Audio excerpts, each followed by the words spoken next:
l'événement va commencer sur Créteil. Et avant d'ouvrir cette cérémonie, je vous demanderai s'il vous plaît de vous lever.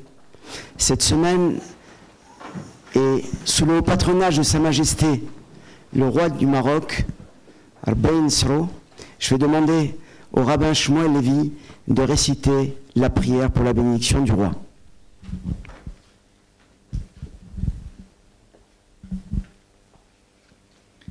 הנותן תשועה למלכים וממשלה לנסיכים ומלכותו מלכות כל עולמים הפוצע דוד עבדו מחרב רעם הנותן בים דרך ובמים עזים נתיבה הוא יברך וישמור וינצרו ויעזור וירומם ויגדל וינשא למעלה למעלה לאדוננו המלך סולטן מוחמד השישי מלך מדינת מרוקו ירום הודו מלך מלכי המלכים ברחמיו ישמרהו וחיהו ומכל צרה ויגון ונזק יצילהו מלך מלכי המלכים ברחמיו ירום ויגביה כוחה מערכתו ויאריך ימים ממלכתו מלך מלכי המלכים ברחמיו ייתן בליבו בלב כל יועציו ושריו רחמנות לעשות טובה עמנו ועם כל ישראל אחינו בימיו ובימינו תיוושע יהודם וישראל ישכון לבטח ובא לציון גואל וכן יהי רצון ונאמר אמן. S'asseoir. Monsieur Serge Berdugo, ambassadeur itinérant de Sa Majesté le roi du Maroc, secrétaire général des communautés juives du Maroc. Monsieur Sarad Bendourou, chargé d'affaires de l'ambassade du Maroc à Paris. Monsieur Hassan Zaheri, ministre conseiller auprès de la délégation permanente du Royaume à l'UNESCO. Mesdames et messieurs les consuls généraux du Royaume du Maroc, d'Orly et de Paris, je ne sais pas si ceux de Pontoise, Colombes, Villemomble sont arrivés. Monsieur le maire de Créteil, mon cher ami Laurent Catala, messieurs les maires du Val-de-Marne, mesdames et messieurs les élus, monsieur Elie Korchia, président du consistoire de France, monsieur Joël Mergui, président du consistoire de Paris et d'Île-de-France, monsieur Élie Mimran, le rabbin de la grande synagogue et de la ville de Créteil, monsieur le grand rabbin Rabbi Tzhak Michel Guggenheim, grand rabbin de Paris, messieurs les administrateurs et collègues, mesdames et messieurs les présidents et représentants des associations et institutions juives et musulmanes. Mes chers amis, j'ai tant de choses à vous dire, mais je ne peux pas me permettre d'être très très long. Je voudrais vous donner d'abord un éclairage sur ce moteur qui nous a amenés à nous retrouver aujourd'hui ensemble. Ce moteur, c'est ma naissance au Maroc et ma jeunesse à Casablanca, mais avant tout native de Berrichid. Dans une famille traditionnelle, traditionnaliste à la fois sur le plan religieux, mais aussi sur celui de la culture judéo-marocaine, née et développée par les apports continus de nos communautés juives et musulmanes. Ma vie en France, elle m'a pris dans les bras à l'âge de 18 ans, après l'obtention du bac comme tout le monde, m'a permis de construire ma vie. Et je lui suis très reconnaissant pour son accueil. Mais cela n'a en rien estompé cette appartenance culturelle.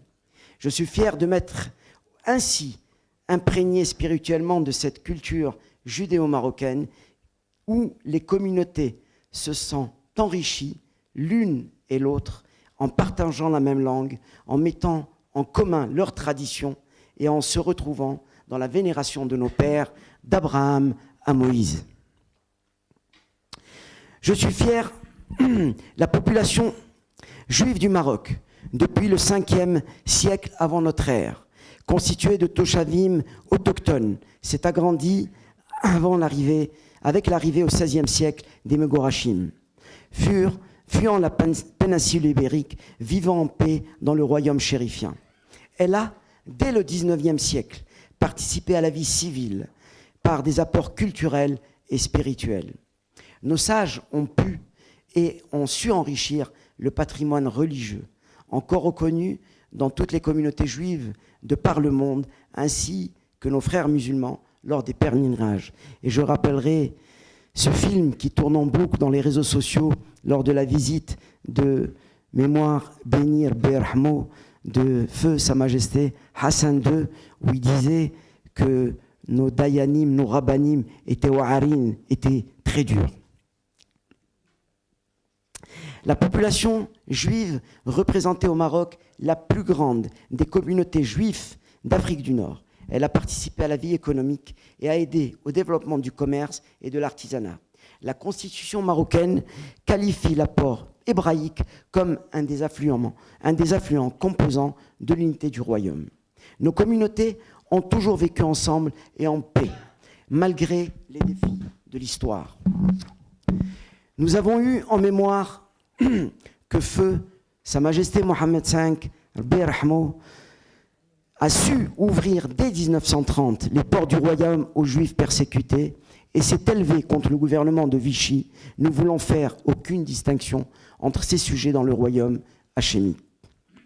Le roi Hassan II, que son âme repose en paix, a voulu perpétuer cette politique. Il a su développer les relations intercommunautaires et a établi, assisté par M. David Amar, mémoire bénie, des relations officieuses avec Israël, dont une grande partie de la population était originaire du Maroc. Le roi Mohammed VI, que Dieu le reglorifie et l'assiste et lui accorde une longue vie, une excellente santé, fidèle au principe de la dynastie alawite, a prolongé l'action de son père. Louons son action importante relative au patrimoine juif avec le concours effectif de notre ami et cher ami, M. Serge Berdugo, venu de Casablanca ce matin. Malgré les complications aériennes, il y a eu des annulations de vol, il a pu arriver à Créteil, et je l'en remercie, qui est gardien de ce patrimoine de la communauté juive. Et je peux vous garantir, même de loin, on assiste à tous ces efforts quotidiens pour ce patrimoine, et nos racines continuent à faire vibrer le Maroc, et je voudrais qu'on lui rende hommage et qu'on tous on tape des mains, s'il vous plaît.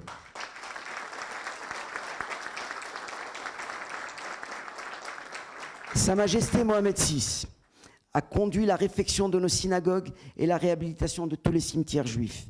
Il a inauguré à Essaouira en 2020 le Beit Dakira, espace spirituel et préservation de la mémoire judéo-marocaine.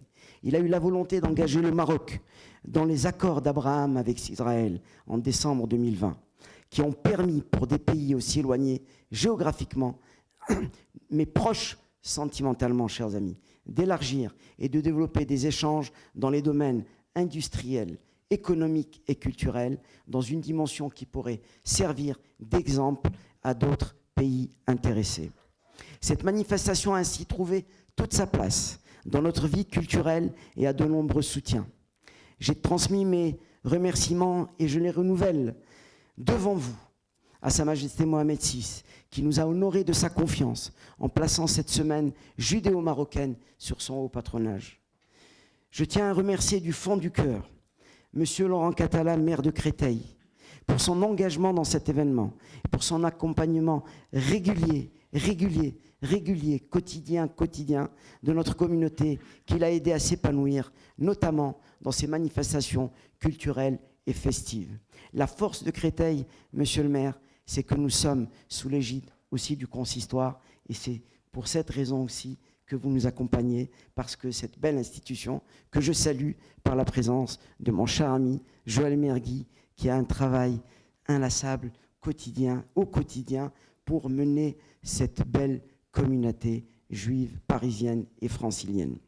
Je remercie vivement mon cher ami Mohamed El Hajiri, le consul général du royaume d'Orly, qui nous a vivement encouragés et assistés dans toutes les différentes étapes de ce projet ambitieux, dans la continuité de la collaboration ainsi que ma chère Nada Bakali, consul général du Maroc à Paris, avec qui j'ai beaucoup œuvré. Je vous avais dit qu'on y arriverait.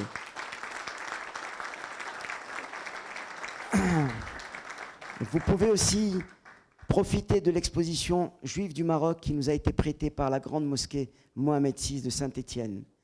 Elle est le fruit d'une collaboration réussie entre la mosquée, l'Alliance israélite universelle et le musée du judaïsme marocain à Casablanca. Un musée dans une terre d'islam, c'est exceptionnel et je vous invite à aller le visiter. À ce titre, je remercie pour leur concours soutenu et leur présence. Qu'on la salue, Madame Zor Rehili, qui est en permanence et qui assiste ce musée de Casablanca, commissaire de l'exposition et conservatrice du musée, et Monsieur Youssef Afif, directeur, qui sont présents, je les remercie chaleureusement. Et chers amis, à Haron Haviv, je voudrais remercier mon cher ami, que tout le monde connaît, sur le plan communautaire, et au-delà, mon cher ami, Rafi Marciano, pour sa disponibilité, son investissement à mes côtés depuis 2 mois. Alors, Rafi, il faudrait qu'en fin de journée, on lance le prochain projet. Peut-être à Casablanca, chez M. Serge Berdugo. Je conclus en remerciant tous les intervenants qui sont venus spécialement du Maroc et d'Israël pour cet événement, en particulier le professeur Mohamed Kenbib, historien et directeur de l'Institut Royal pour la recherche sur l'histoire du Maroc. Alors, Monsieur Yehuda Lankri, comme vous savez qu'il y a des perturbations aéroportuaires, il est sur le chemin. Yehuda Lankri, que tout le monde connaît, qui a été un grand artiste de la paix, ancien ambassadeur d'Israël en France et à l'ONU. Monsieur Gerbert Dugo, que j'ai déjà cité, le secrétaire général, tout le monde présent. Et à présent, je déclare ouverte notre semaine judéo-marocaine.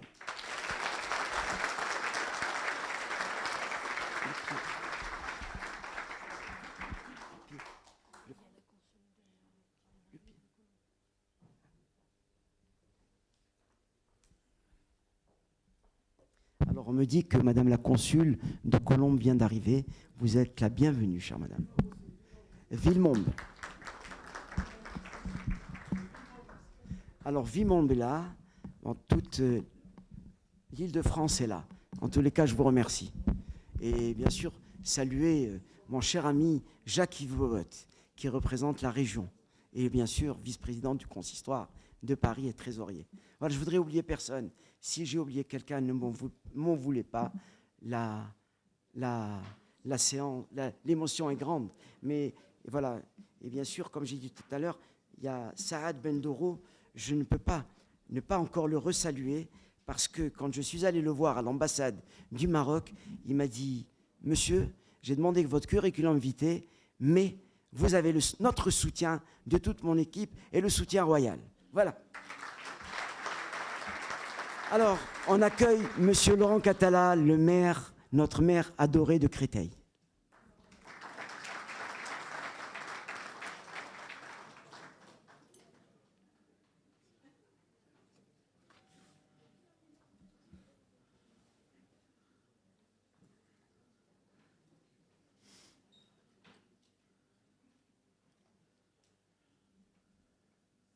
Monsieur l'ambassadeur, Sa Majesté le roi du Maroc, secrétaire général des communautés juives du Maroc, Mesdames et Messieurs les consuls généraux du Royaume du Maroc à Paris et en Île-de-France, Monsieur le chargé des Affaires étrangères de l'ambassade du Royaume du Maroc en France, Monsieur le représentant de l'ambassade d'Israël en France, Monsieur le maire de Bonneuil-sur-Marne, Mesdames et Messieurs les élus, Monsieur le grand rabbin de Paris, Monsieur le président du consistoire central israélite de France, Monsieur le président du consistoire de Paris, Île-de-France, Monsieur le président de la communauté juive de Créteil, cher Albert, Monsieur le rabbin de Créteil, Monseigneur Dominique Blanchet, évêque de Créteil, Mesdames et Messieurs les présidents et présidentes d'associations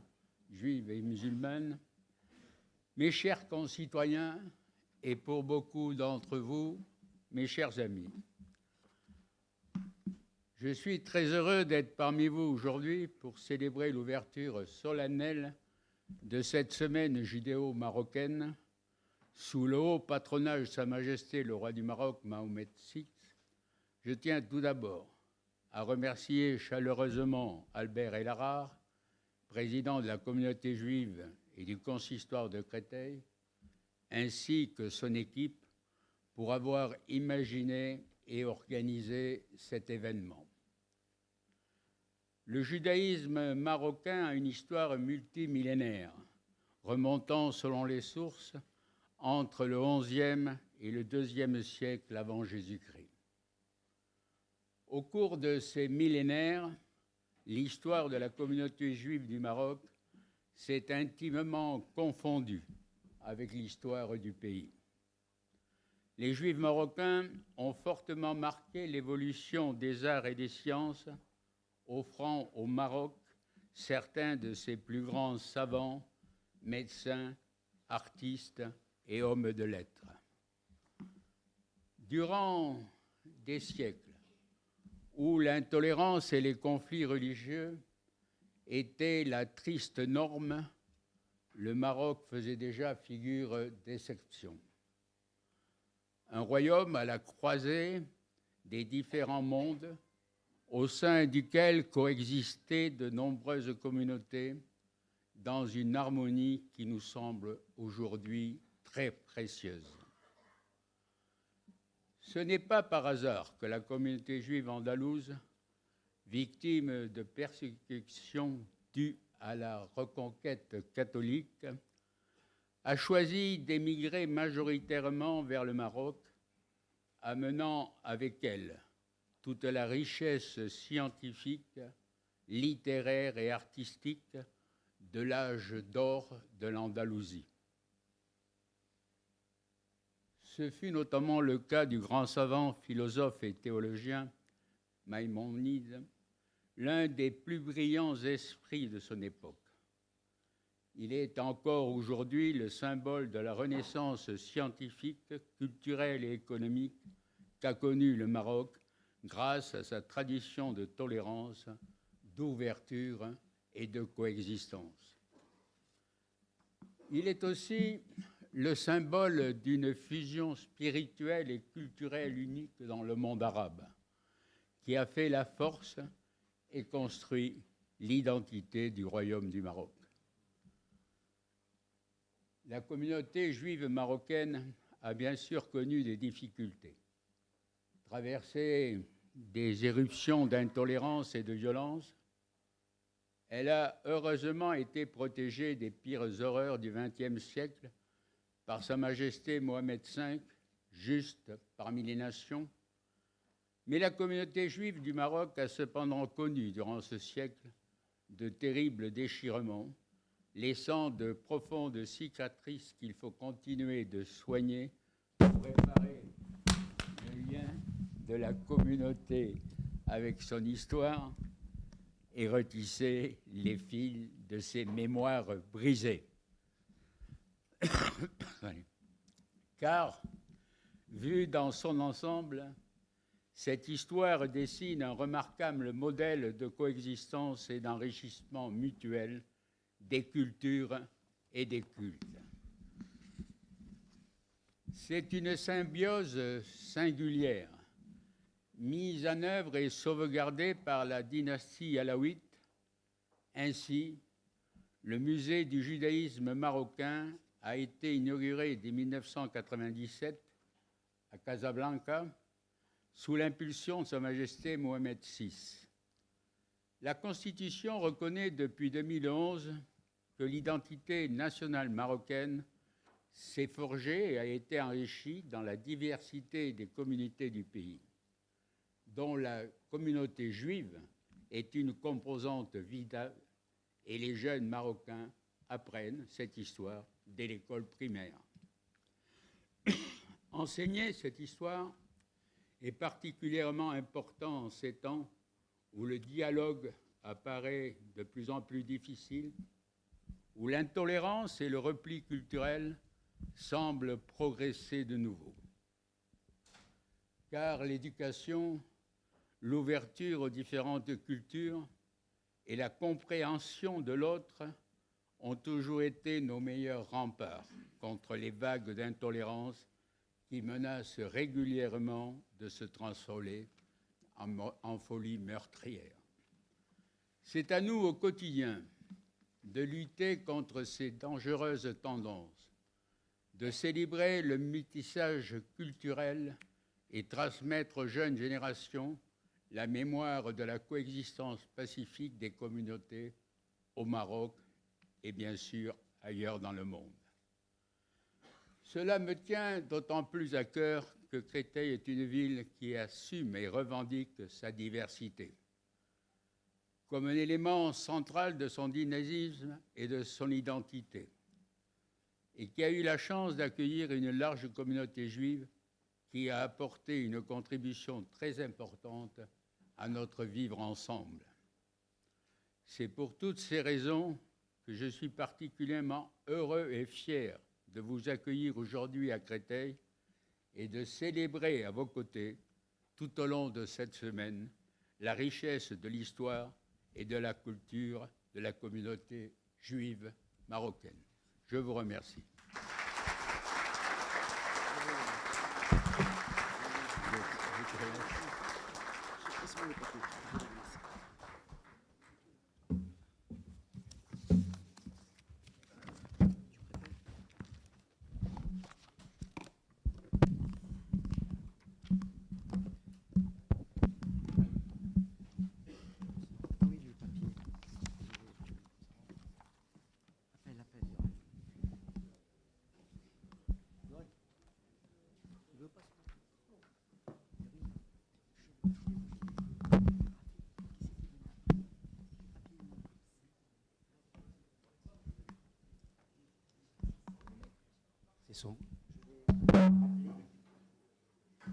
Je vais appeler M. Joël Mergui, s'il vous plaît.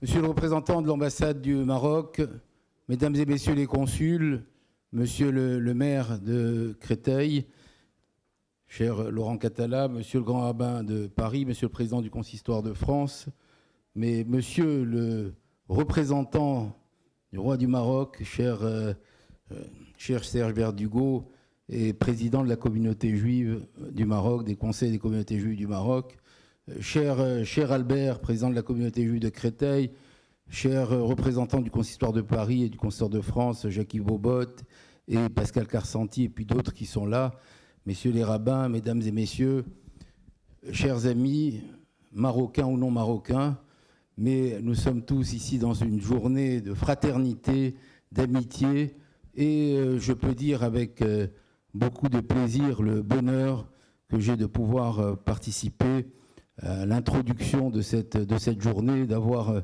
accompagné mon ami Albert Elahar dans cette initiative extraordinaire. Nous avons décidé de faire ici, à Créteil. Il y avait tellement de communautés en Île-de-France et vraisemblablement en France qui auraient aimé, qui copieront certainement le modèle, mais nous avons décidé de le faire ici d'abord parce que Albert est un militant très fort du judaïsme marocain, que nous avons eu à voyager l'année dernière ensemble au Maroc avec une délégation, qu'il m'a aidé il y a quelques années, à la fin du Covid, à organiser à Paris une grande soirée importante qui était la soirée de la fête du trône, qui ne pouvait pas être à l'époque organisée par l'ambassade du Maroc, puisque c'était la période du Covid et que nous avions pu organiser ensemble. Donc nous avons un certain nombre de moments d'expérience. Et cher Laurent, étant donné ton amitié avec la communauté juive, dont une composante est d'origine marocaine, il était presque naturel que nous retrouvions ici. Alors, quelques mots, parce que je pense qu'il y aura une semaine pour analyser toutes les facettes importantes du judaïsme marocain. Je voudrais redire que quand je vivais au Maroc, j'ai grandi au Maroc, à Meknès, parce qu'il faut commencer maintenant à revoir un petit peu nos... à revendiquer. Tu as parlé de Bereshit et de Casablanca, il faut que je revienne sur Meknes. Nous étions des juifs francophones au Maroc, que nous parlions français, comme beaucoup de Marocains, ou comme la majorité des Marocains jusqu'à aujourd'hui, et nous avions une partie de nos familles qui étaient en France. Quand nous sommes arrivés en France, nous sommes devenus des juifs marocains en France. Et puis pour nos familles qui sont arrivées en Israël, ce sont des juifs français, marocains en Israël. Enfin, on peut le mettre dans l'ordre qu'on veut. Ça dépend si on lit de droite à gauche ou de gauche à droite. Mais ça permet de retrouver un petit peu l'ensemble de nos racines. C'est dire combien nos identités se superposent. Et je dois le dire, ça pourrait être compliqué.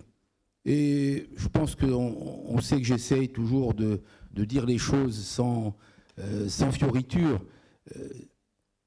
Des juifs de différents pays arabes, c'est un peu l'histoire du monde séfarade en particulier. Il peut y avoir dans l'identité juive originaire de certains pays arabes des contradictions dans notre revendication d'origine. Je crois qu'on peut le dire par rapport au Maroc, il y a pratiquement eu très peu, je dis très peu parce qu'il faut laisser quand même quelques moments qui ont pu être difficiles, très peu de contradictions, et il y a d'abord une reconnaissance par rapport à l'action de Mohamed V qui a considéré tous les Juifs du Maroc comme ses sujets au moment où il y avait la Shoah. Je crois que ça c'est un moment de reconnaissance qu'on ne peut pas oublier. Et mon père, Zichron Ibracha, dont je suis dans la dernière semaine de l'année de son décès, j'en parle parce que j'aurais aimé qu'il vive ce moment. Et au moment où les accords d'Abraham se sont faits, lui et cette génération de ces personnes qui ont vécu le Maroc dans leur identité toute leur vie, il me disait l'accord entre le Maroc et Israël était pratiquement inéluctable. Il faisait partie de l'identité de beaucoup de Marocains. Je parle de Marocains d'origine musulmane.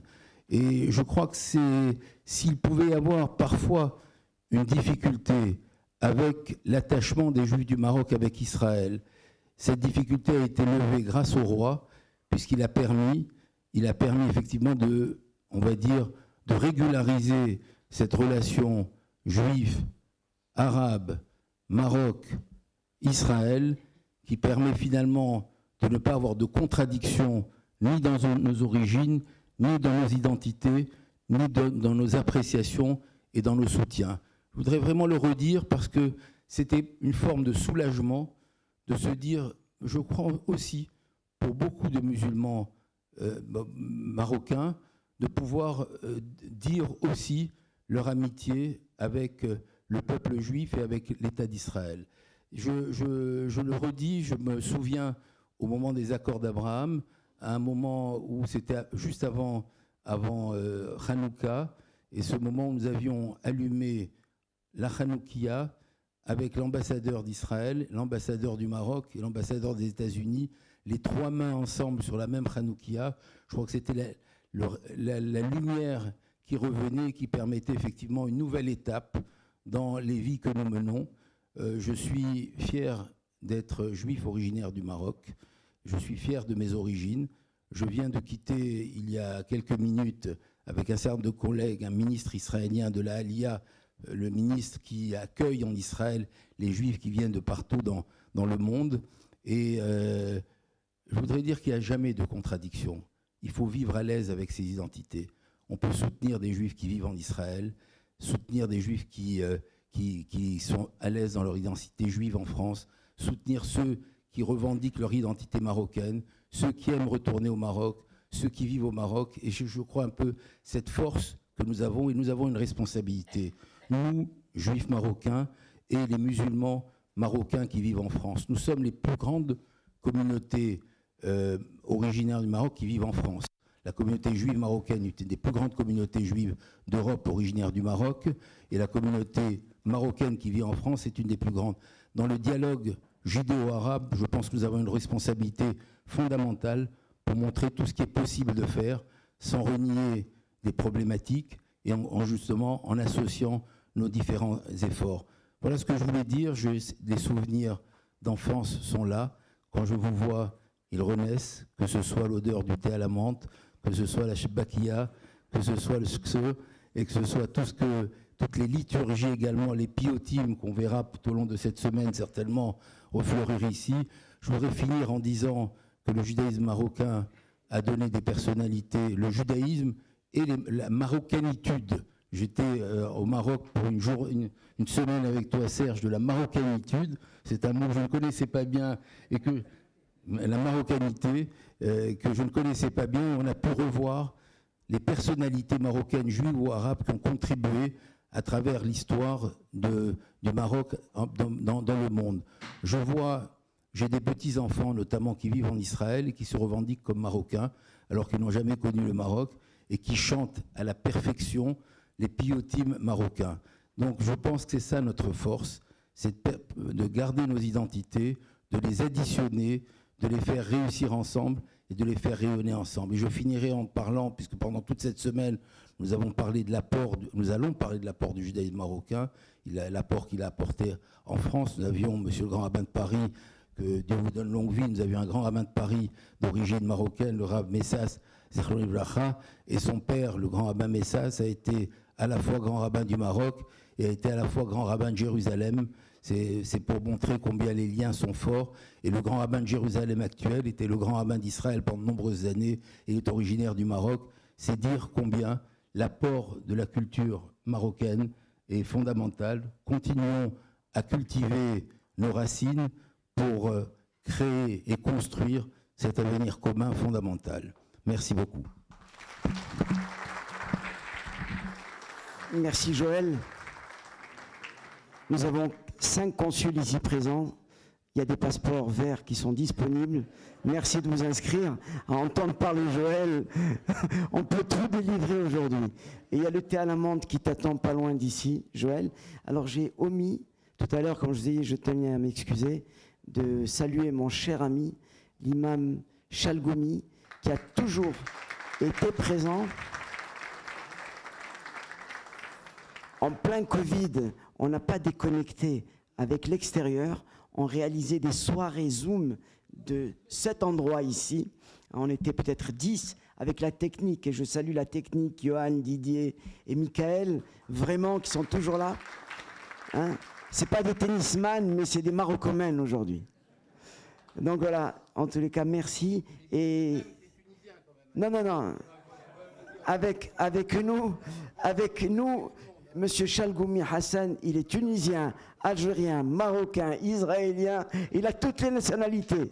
Alors, je vais appeler mon cher ami Saad Bendourou à nous dire quelques mots. Tiens. Après, je vais laisser la parole après.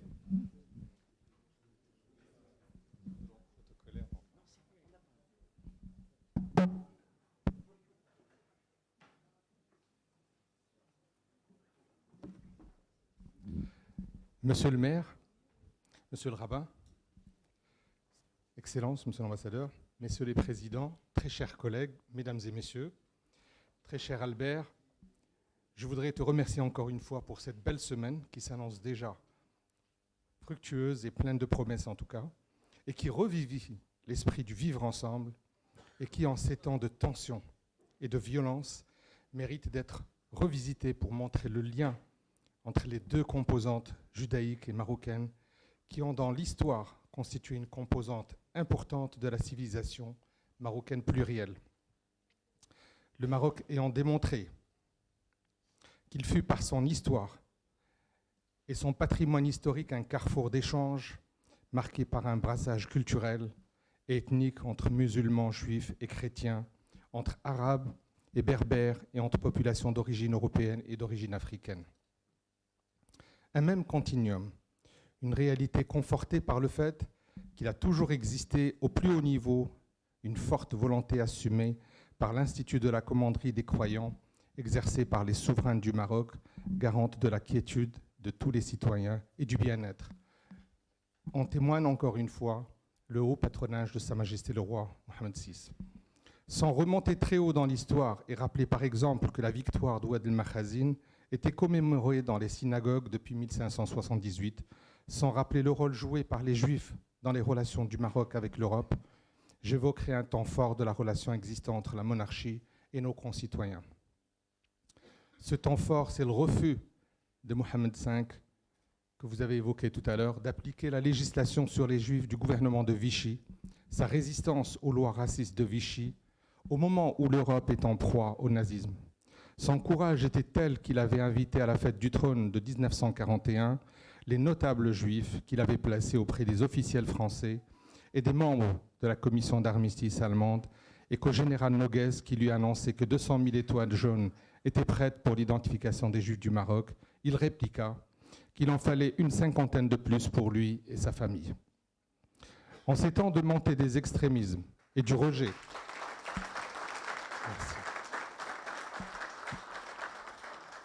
en ces temps de montée des extrémismes et du rejet de l'autre, sans doute n'est-il pas inutile de rappeler l'action de ce juste parmi les justes.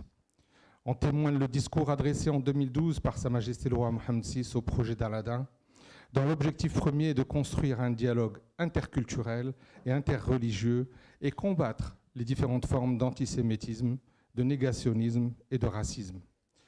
Ma lecture de l'Holocauste et celle de mon peuple ne sont pas celles de l'amnésie, écrit Sa Majesté. Notre lecture est celle d'une blessure mémorielle que nous savons inscrite dans l'un des chapitres les plus douloureux dans le panthéon du patrimoine universel.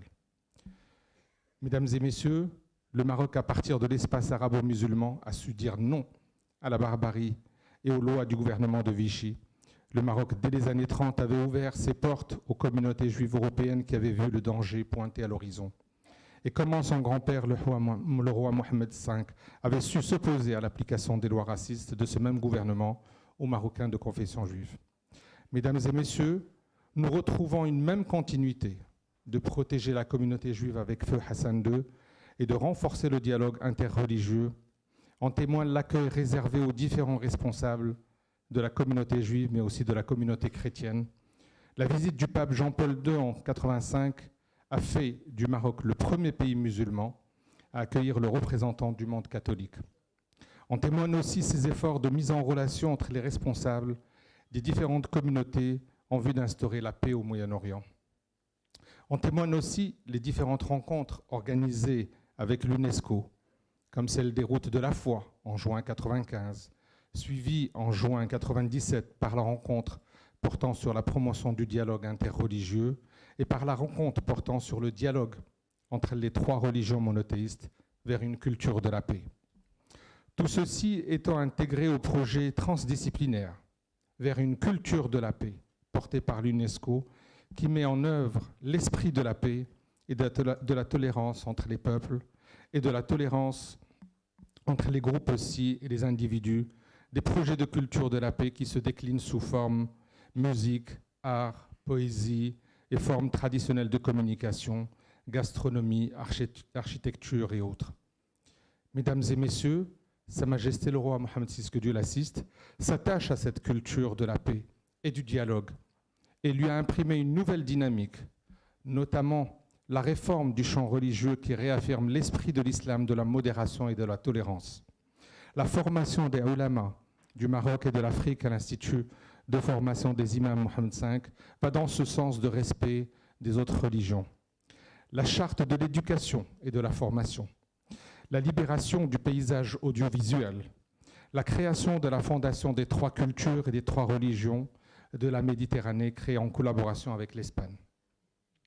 Mesdames et messieurs, le pèlerinage annuel de près de 150 000 juifs qui visitent ou revisitent le Maroc à l'occasion notamment de la Pessa, de la Hiloula ou de la célébration des 625 saints juifs disséminés sur tout le territoire national, un patrimoine nourri et revigoré par l'activité d'associations comme celle de Permanence du judaïsme marocain, qui organise des journées internationales du judaïsme marocain, des visites aux synagogues et aux cimetières juifs de Marrakech, dont les tombes sont entièrement numérisées, grâce au travail de l'ethnologue Arik Delioua, qui s'est attelé à un travail titanesque, celui de recenser les ouvrages et travaux, thèses, mémoires, colloques, articles dans différentes langues portant sur les Juifs du Maroc. L'inventaire est tout simplement colossal et témoin d'une extraordinaire vitalité du sujet. Un même traitement des épitaphes des tombes du cimetière de Fès, des Saouira, est actuellement réalisé avec des projets pour les cimetières de Debdo et de Sfro. La préservation de ces cimetières par des gardiens musulmans, dont certains ont même appris l'hébreu. Le tourisme culturel et religieux a d'autres avantages aussi, celui bien sûr de la convivialité entre les hôtes et les visiteurs, mais aussi le réaménagement et la restauration des sites, la revitalisation des savoir-faire et la revitalisation économique des villages. Les échanges créent de la valeur et de la richesse. L'ex-directeur général de l'UNESCO, M. Mazaro, disait que préserver le patrimoine, c'est évidemment préserver sa diversité, c'est donner la chance à chacun d'entre nous de pouvoir aller à la rencontre de l'autre à travers les monuments qu'il a édifiés, les paysages qu'il a modelés, les traces matérielles qu'il a laissées derrière lui. C'est permettre un dialogue entre les civilisations. Mesdames et messieurs, ce que le Maroc a fait et réussi, Sa Majesté le Roi veillant aux droits de chacun et la nouvelle constitution ont fait foi.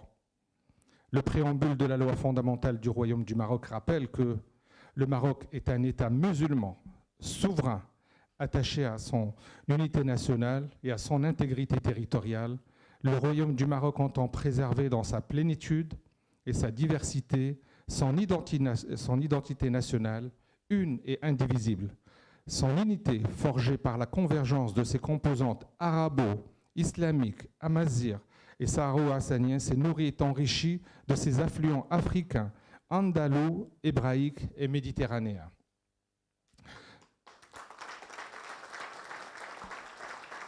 Merci. La prééminence accordée à la religion musulmane dans ce référentiel national va de pair avec l'attachement du peuple marocain aux valeurs d'ouverture, de modération, de tolérance, de respect et de dialogue pour la compréhension mutuelle entre toutes les cultures et les civilisations du monde. La composante hébraïque reconnue dans la culture marocaine a largement sa place au Maroc. La communauté juive présente au Maroc perpétue un judaïsme enraciné dans le paysage marocain depuis plus de 2000 ans.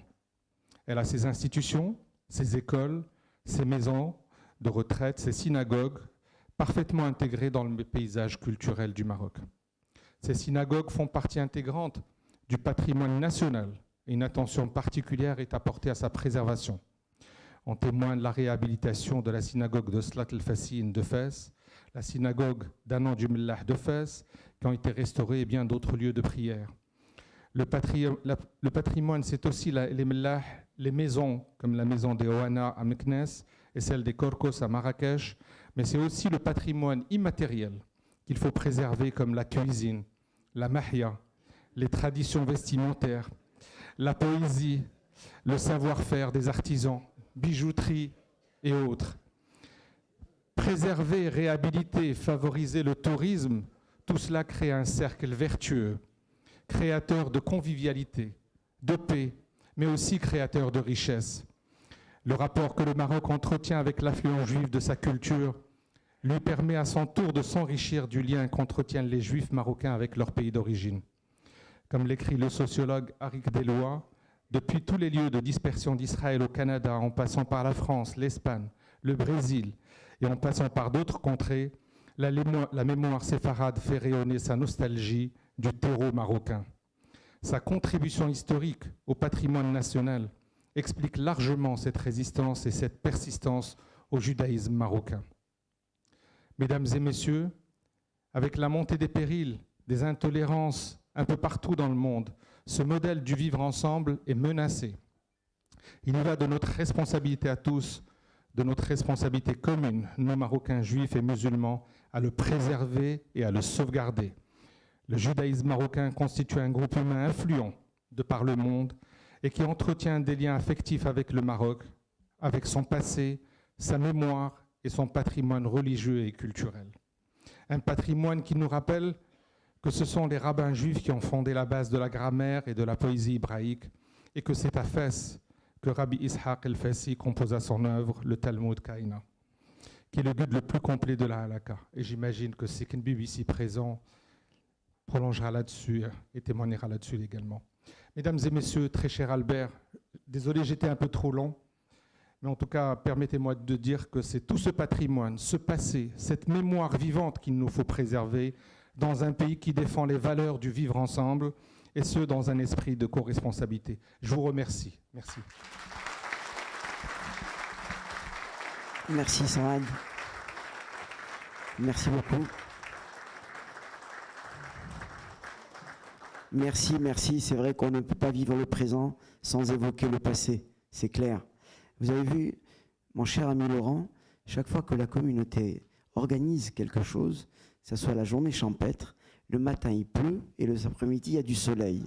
Alors c'est le soleil du Maroc qui nous a rejoints pour profiter tout à l'heure de la tente Caïdal. Alors, je vais passer la parole à notre cher Élie Korchia, le président du Consistoire de France.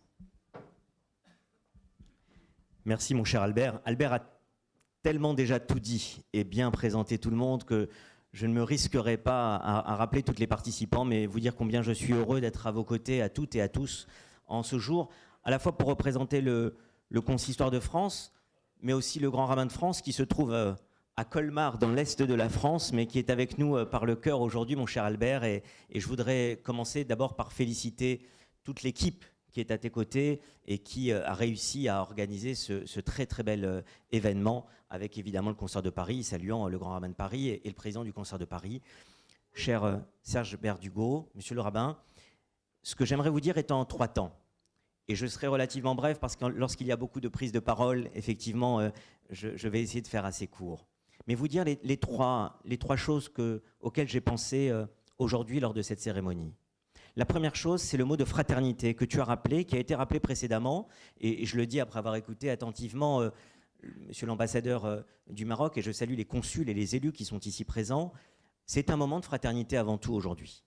Évidemment, on célèbre le judaïsme marocain, et moi qui viens d'une famille d'Algérie au XXe siècle et au XIXe siècle, qui était plutôt au Maroc avant de se rendre en Algérie, on a toujours cette spécificité de là où on vient et de notre identité heureuse.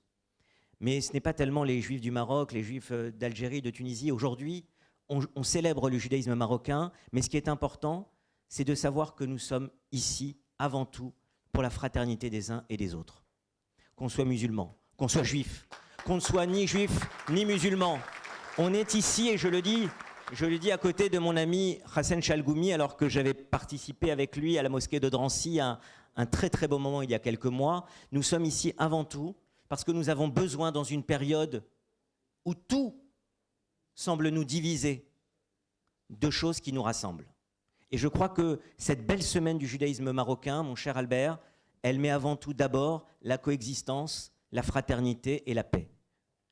Ça, c'était la première chose que je voulais vous dire, et on a besoin. On a vraiment besoin dans notre pays de ces moments qui nous rassemblent, et c'est un grand moment aujourd'hui d'unité.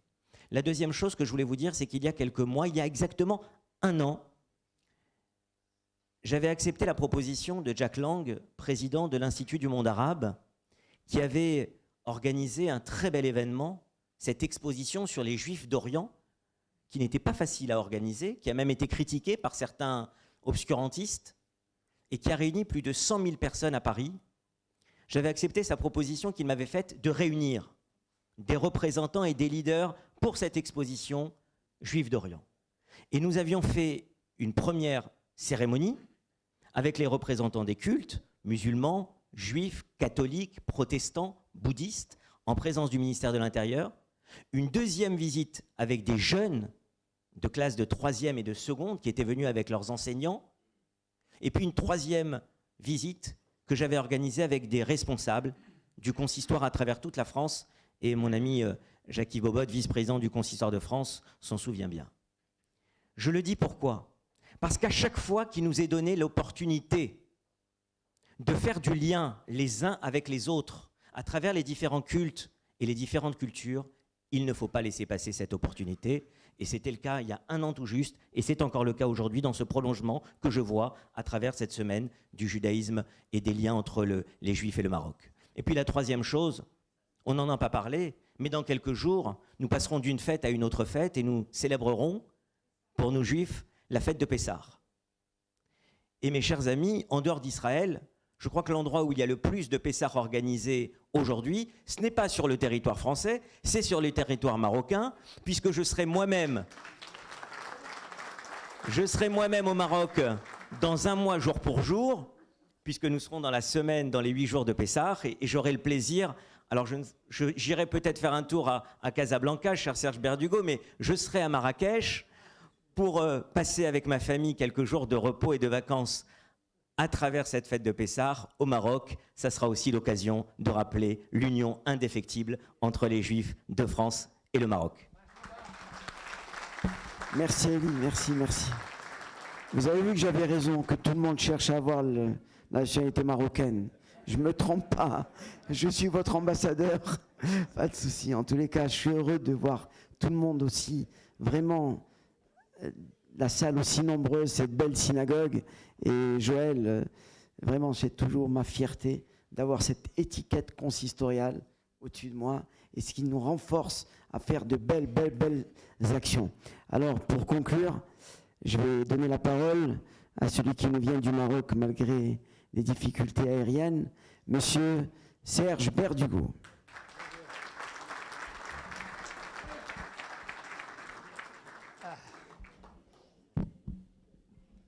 On va essayer de faire marcher ça.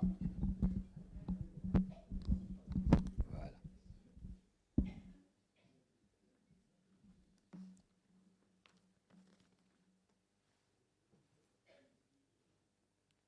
Monsieur le grand rabbin de Paris, monsieur le grand rabbin de Créteil, monsieur le maire de Créteil, mon cher Joël, monsieur le président du consistoire de France, mon cher Albert, mon cher Rafi, mon cher Mohamed, messieurs les représentants de mon gouvernement, d'abord, je voudrais vous dire que je suis absolument ravi d'être ici et que je n'ai eu aucun problème pour venir. Contrairement à ce qu'il dit, ça s'est très bien passé. Je voudrais, mesdames et messieurs et chers amis, d'abord vous dire combien je suis heureux parce que l'ambiance que j'appréhendais, je me suis trouvé à l'aise. Je suis heureux de voir que tout le monde est heureux et qu'on a une ambiance extrêmement marocaine, c'est-à-dire décontractée, amicale et chaleureuse. Je voudrais d'abord saluer la belle initiative de mon ami Albert Elara, qui s'est mobilisé depuis des mois pour organiser cette semaine du judaïsme marocain, qui, placée sous le haut patronat de Sa Majesté le Roi, illustre avec éloquence la permanence des liens des Juifs du Maroc avec le Maroc d'hier et d'aujourd'hui. Ce n'est pas, contrairement à ce que certains ont dit, une affaire de nostalgie, c'est un acte de foi. Ce faisant, Albert perpétue une longue tradition, car on peut considérer cette semaine comme étant la 8e édition du colloque sur le judaïsme marocain, hier, aujourd'hui et demain. Que de chemin parcouru, n'est-ce pas, mon cher Rafi? Depuis la première édition que nous avions organisée au Centre Hachi, en 1978, avec l'association Identité et Dialogue, cela a été une longue amitié, le début d'une longue amitié, comme on dit dans le film Casablanca, entre un certain nombre de gens comme toi, comme Yehuda Lancry, et j'en suis absolument ému. À cette époque, le judaïsme marocain était encore dans les limbes. Il était occulté, avec une certaine condescendance. Depuis, partout, dans le monde, en Israël, au Maroc, en France, au Canada, en Belgique, en Amérique du Sud, les Juifs marocains ont fait preuve d'une résilience à toute épreuve. Et elle a permis, cette résilience, de sauvegarder, de pérenniser et de promouvoir l'héritage du judaïsme marocain. Chacun a apporté sa pierre à la renaissance et à la reconnaissance des valeurs et des traditions d'une branche singulière du judaïsme. Dans cette quête, la communauté juive marocaine matricielle a pris toute sa part et nous aurons le loisir d'évoquer ses réalisations et ses projets tout au long de cette semaine. Par exemple, nous parlerons du maintien en dépit des entraves des institutions à un niveau enviable, dans des domaines aussi divers que le rabbinat, le culte, la cacheroute, l'éducation, les centres de jeunesse, les œuvres de bienfaisance, le secours aux nécessiteux et la santé. Nous parlerons aussi de la réactivation des Hiloulot, ces pèlerinages qui reçoivent aujourd'hui près de 50 000 personnes tous les ans, qui viennent de tous les pays du monde et principalement d'Israël, qui retrouvent pendant un moment dans leur village d'origine leurs racines profondes dans la quiétude et dans la sérénité. On parlera aussi de la participation de notre communauté au dialogue interreligieux et aussi dans la fosse du souffleur de notre quête de la paix juste et durable au Moyen-Orient. Nous parlons aussi de notre engagement à la préservation et à la réhabilitation du patrimoine culturel et cultuel, qui était pour nous, dès le départage, une véritable obligation morale. Pour ce faire, nous avons créé en 1997 la Fondation du patrimoine judéo-marocain. Elle était reconnue d'utilité publique. Elle a restauré en 20 ans une quinzaine de sanctuaires et de synagogues sur l'ensemble du territoire marocain et a ouvert à Casablanca ce petit joyau qu'est le musée juif de Casablanca, le seul à aujourd'hui à être ouvert dans le monde arabo-musulman. Mesdames et messieurs, vous l'avez certainement compris, cette évolution trouve sa source et son fondement dans la vision éclairée et les initiatives de Sa Majesté le roi Mohamed VI, que Dieu l'assiste.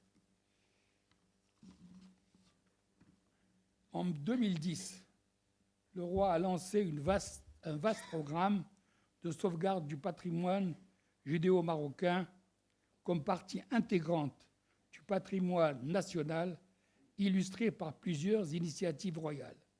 Je voudrais parler d'abord de l'extraordinaire réhabilitation du patrimoine religieux et funéraire juif marocain, entreprise sous le haut patronage de Sa Majesté le Roi. C'est plus qu'un symbole. C'est un travail immense, un travail unique dans les annales de l'humanité que j'ai eu le privilège de conduire durant 12 années et qui a permis la restauration de 180 sites religieux et de rendre leur dignité aux cimetières et sanctuaires juifs sur l'ensemble du pays.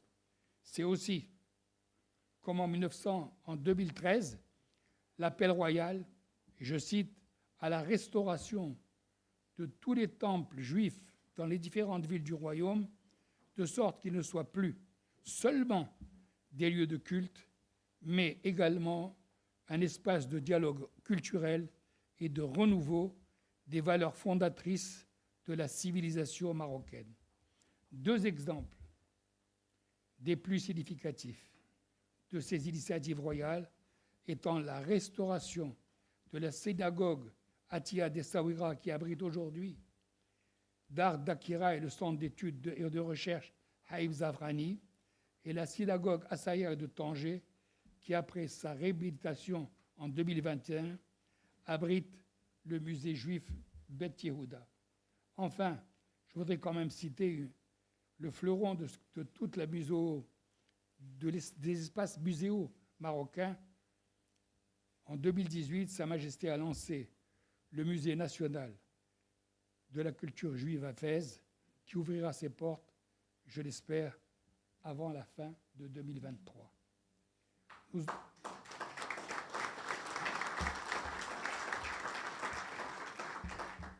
Nous aurons l'occasion de revenir sur d'autres aspects de la sollicitude royale en faveur du patrimoine juif inscrits dans le patrimoine national, comme la nouvelle organisation dont le roi a doté notre communauté et toute la réglementation officielle sur la cache-route. Mesdames et messieurs, chers amis, nous avons présenté un très bref état des lieux du judaïsme marocain et nous espérons que durant cette semaine, nous aurons le loisir d'évoquer et d'approfondir l'étude de notre passé, les voies et les moyens de préserver et de transmettre notre héritage et d'ouvrir les perspectives à l'épanouissement du judaïsme marocain pour que demain comme hier, il continue de jouer le rôle qui est le sien dans la réparation du monde, le Tikkun Olam. Merci de votre attention et ne vous inquiétez pas, je suis là avec vous pendant toute la semaine.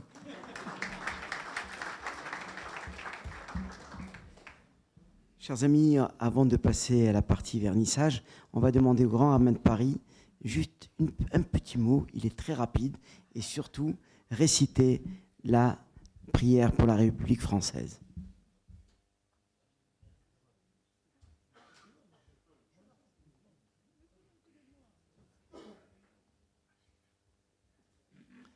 Chers amis, juste avant de dire en compagnie du rabbin Mimran, rabbin de Créteil, dont les racines sont marocaines d'ailleurs, de dire ensemble la prière pour la République française, je voulais juste, en votre nom à tous, remercier encore une fois Albert Elharrar pour cette imagination, cette organisation exceptionnelle qui permettent de montrer à toute la France, à toute la communauté française que le judaïsme consistorial est bien vivant et qu'il arrive à lutter pour maintenir et développer l'avenir de notre glorieux passé.